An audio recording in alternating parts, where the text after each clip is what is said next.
Patella ফ্র্যাকচারের পরে আপনি operation করেছেন, কি এক্সারসাইজ করবেন আপনি জানেন না, তো এই ভিডিওটি আপনার জন্য। কি এক্সারসাইজ করবেন আমি এই ভিডিওর মাধ্যমে দেখিয়ে দেবো। 2 সপ্তাহ পর থেকে আপনি এই এক্সারসাইজগুলো করতে পারেন। কি করবেন, পায়ের পাতা আপনার দিকে টানবেন এবং 5 to 10 কাউন্ট করবেন, তারপর ছেড়ে দেবেন। এই ব্যায়ামটা করবেন 10 বার করে দিনে 3 বেলা। আর আরেকটা গুরুত্বপূর্ণ কথা, যখন ব্যায়াম করবেন তার আগে 10 মিনিট বরফ দেবেন। আর যদি ব্যায়াম করার পরে ব্যথা হয় তাহলে ব্যথার পরে 10 মিনিট বরফ দেবেন। তো নেক্সট যে এক্সারসাইজটা করবেন, লেগ রাইজ এক্সারসাইজ।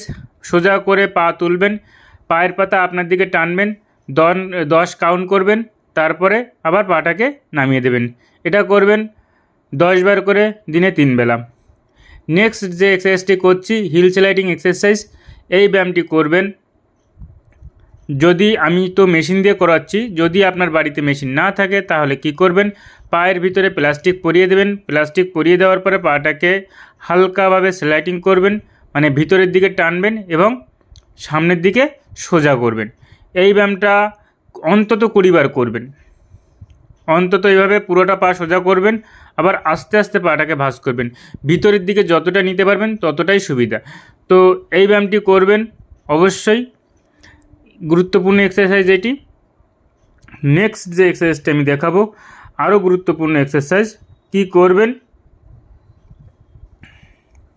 পায়ের পাতা আপনি সামনের দিকে নেবেন এবং পিছনের দিকে নেবেন। এটাকে কি বলে, কাপ মাসেল স্ট্রেচিং এক্সারসাইজ। আপনি পায়ের পাতায় টাওয়াল বা গামছা দিয়ে টেনে আপনার দিকে টানবেন এবং 10 কাউন্ট করবেন, আবার আস্তে আস্তে ছেড়ে দেবেন। এই ব্যায়ামটি করবেন।